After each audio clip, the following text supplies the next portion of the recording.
안녕하세요. 수진의 독서실에 오신 것을 환영합니다.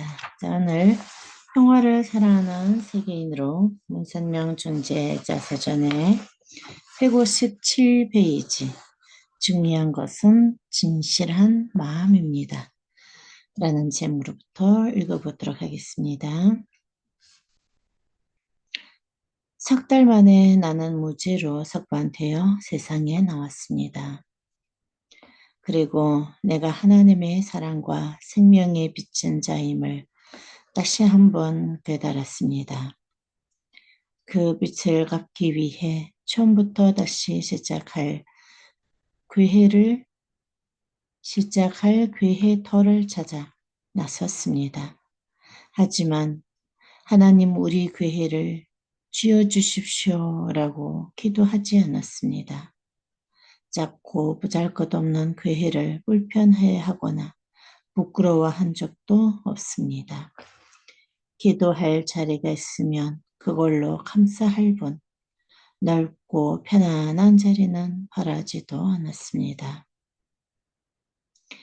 식구들이 모여 예배드릴 집은 있어야겠기에 200만 원의 빚을 얻어 천파동 언덕에 다 허물어져가는 적산가옥을 샀습니다. 20편도 채 되지 않은 아주 좁은 집이었는데 캄캄한 굴속 같은 외통길을 한참이나 걸어 들어가야 하는 골목에 위치해 있었습니다. 게다가 무슨 일이 있었는지 기둥이고 벽이고 모두 새까만 대로 뒤덮여 있었습니다. 교회 청년들과 함께 양증물을 풀어 사흘을 내리 닦아대니 검은 데가 얼추 벗겨졌습니다. 전파던 교회로 옮겨난 뒤 나는 거의 잠을 자지 않았습니다. 안방에 구부리고 앉아서 새벽 3시, 4시가 되도록 기도하다가 옷을 입은 그대로 잠깐 새우잠이 들면 또다시 5시에 일어나는 생활을 7년 동안 계속했습니다. 매일 한두 시간만 자도 쫄릴 기운 없이 눈이 샛별처럼 초롱초롱 빛나고 피곤할 줄도 몰랐습니다. 할 일이 마음속에 꽉 차 있으니 밥을 먹는 시간도 아까웠습니다. 밥상을 따로 차리는 일이 없이 뻔바닥에 밥을 넣고 쪼그린 채로 먹었습니다. 정성을 퍼부어라. 주름 가운데도 퍼부어라. 지치도록 퍼부어라. 배가 고파도 퍼부어라. 라고 떼내며 온갖 반대와 헛소문 속에서도 씨앗을 심는 심정으로 기도했습니다. 그리고 그 씨앗을 반드시 거둘 날이 있으리라 믿었습니다. 한국에서 거둘 수 없다면 세계에서라도 분명히 거둘 것이라고 생각했습니다. 1년이 지나니 식구들이 400명을 넘었습니다. 400명 식구들의 이름을 하나하나 불러가며 기도를 하다 보면 이름을 부르기도 전에 머릿속에 식구들의 얼굴이 후루룩 지나갔습니다. 그러면 식구들의 얼굴이 울기도 하고 웃기도 했습니다. 그 사람이 어떤 상태인지 병이 있는지 없는지를 기도 중에 알게 되었습니다. 이름을 쭉 부르는 중에 오늘 이분이 교회에 오겠네 하면 그 사람은 영락없이 교회에 왔습니다. 아픈 모습을 보인 사람을 찾아 어디가 아프지 않냐? 고 물으면 그렇다고 대답했습니다. 선생님은 제가 아픈 걸 어떻게 아셨어요? 정말 신기합니다. 하고 식구들이 놀랄 때마다 나는 빙긋이 웃었습니다. 축복식 때의 일입니다. 축복식을 앞둔 신랑 신부에게 나는 꼭 순결한가를 묻습니다. 그날도 신랑감에게 물었습니다. 정인가? 하고 묻자 그가 큰 소리로 예! 하고 대답했습니다. 그래서 내가 다시 물었습니다. 정인가? 그가 다시 예! 라고 했습니다. 내가 세 번째 물었을 때도 같은 대답을 했습니다. 나는 그를 똑바로 노려보며 무서운 목소리로 말했습니다. 자네 강원도 화천에서 군대 생활했지? 신랑감이 잔뜩 겁을 먹은 소리로 예 했습니다. 그때 휴가를 받아 서울로 오던 길에 여관에 들었지? 그날 붉은 치마 입은 여자와 탈선했잖아. 뻔히 알고 있는데 어디서 거짓말을 해? 나는 화를 내며 그를 내쫓았습니다. 마음의 눈을 뜨고 있으면 숨기는 것까지 다 알게 됩니다.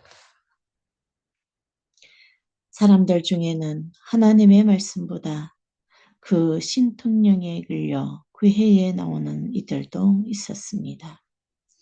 사람들은 영적인 능력이 최고인 줄 알고 매달립니다. 그러나 흔히 기적이라고 부르는 일들은 세상 사람들을 현혹시킵니다. 기사와 이적에 매달리는 것은 올바른 신앙이 아닙니다.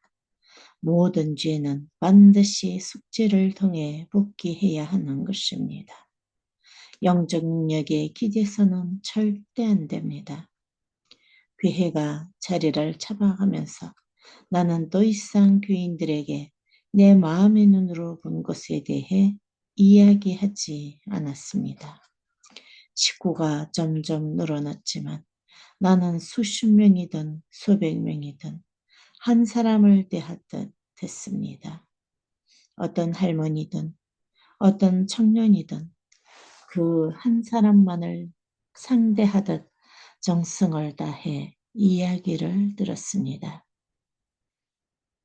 모든 식구에게서 문 선생이 대한민국에서 네 이야기를 가장 잘 들어주는 사람이라는 말을 들었습니다.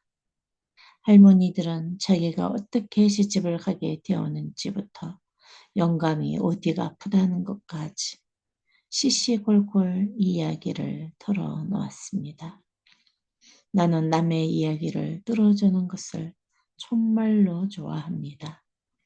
그래서 누구든지 자기 이야기를 늘어놓으면 시간 가는 줄 모르고 듣게 됩니다. 10시간, 20시간이라도 마다하지 않고 듣습니다. 이야기를 청하는 사람의 마음은 절박합니다. 자기를 구할 동화줄은 찾는 것입니다. 그러니 정성을 다해 들어줘야 합니다. 그것이 그 사람의 생명을 사랑하고 내 생명의 빛을 갚는 일입니다. 생명을 귀하게 여기로 받는다는 것, 생명을 귀하게 여기고 받는 것, 그것이 가장 중요합니다. 진정으로 마음을 다해 남의 이야기를 들어주는 것처럼 나의 진심도 치열하게 들려주고 눈물을 흘리며 기도했습니다. 눈물을 흘리며 밤새 기도를 하니 마룻바닥이 마를 날이 없었습니다. 마룻바닥에 내 피담이 그대로 젖었습니다. 훗날 미국에 머무는 동안 교회 식구들이 청파동 교회를 번듯하게 뜯어 고친다는 소식을 듣고 당장 공사를 중지하라는 전보를 쳤습니다. 청파동 교회는 내 개인의 역사가 담긴 곳이기도 하지만 우리 교회의 역사를 그대로 증언하는 곳이기도 합니다.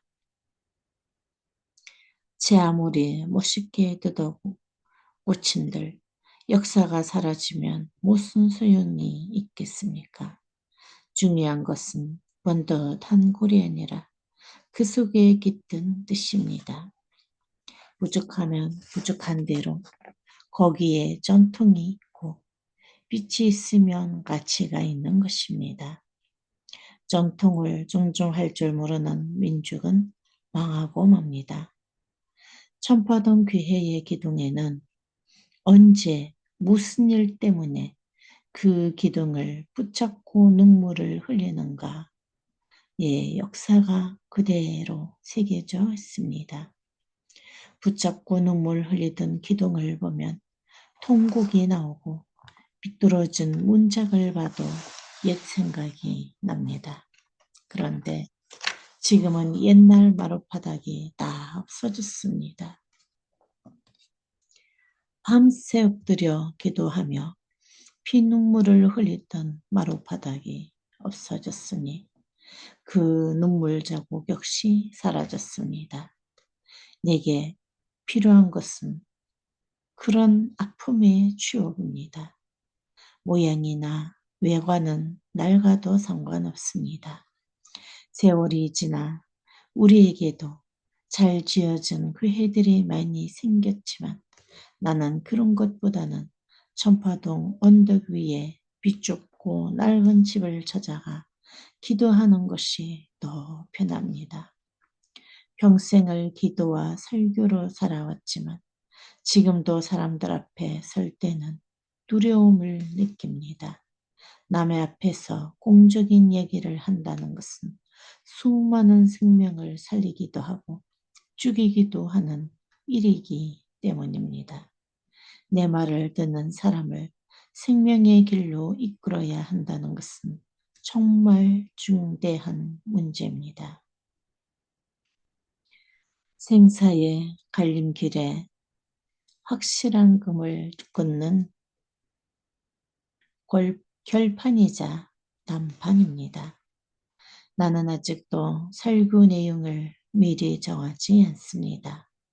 미리 준비를 하면 설교의 내 시작인 사적인 목적이 끼어들지도 모릅니다. 내 머릿속에 지식을 자랑할 수는 있지만 절절한 심정을 토해낼 수 없습니다. 나는 공석에 나서기 전에 반드시 10시간 이상 기도를 하며 정성을 들입니다. 그렇게 해서 뿌리를 깊게 만드는 것입니다. 잎사귀야 조금 벌레를 먹었더라도 뿌리가 깊으면 괜찮습니다. 말이야 어눌하더라도 진실된 마음만 있으면 되는 것입니다. 교회를 시작하던 무렵 나는 미군들이 입던 점퍼에 검정물을 들인 노동복을 입고 단상에 서서 땀과 눈물로 범벅이 되어 설교했습니다. 통곡하지 않은 날이 없었습니다. 눈물이 마음속에서 차고 넘쳐 밖으로 흘려내렸습니다. 정신이 아득해지고 숨이 넘어갈 것 같은 날들이었습니다. 옷이 땀에 젖고 머리에서 피 땀방울이 흘러내렸습니다. 천파동 교회 시절 모든 사람이 고생을 했지만 특히 요 효원은 고생을 참 많이 했습니다. 배가 아파 힘들면서도 하루에 18시간씩 3년 8개월 동안 강의를 계속했습니다. 먹는 것도 시원치 않아서 하루 보리밥 2끼로 건졌습니다. 반찬이라야 날 김치를 담가 하룻밤 채워 먹는 것이 고작이었지요. 요 효원은 곤쟁이 젖을 참 좋아했습니다. 방 한쪽 구석에 곤쟁이 젖 항아리를 놓아두고는 그걸 한 젓가락씩 찍어 먹으며 힘든 난날을 참아냈습니다. 배가 고프고 지쳐 마룻바닥에 맥없이 누워있던 유효원을 보면 참 가슴이 아팠습니다. 마음으로는 소라젖이라도 담가주고 싶었습니다.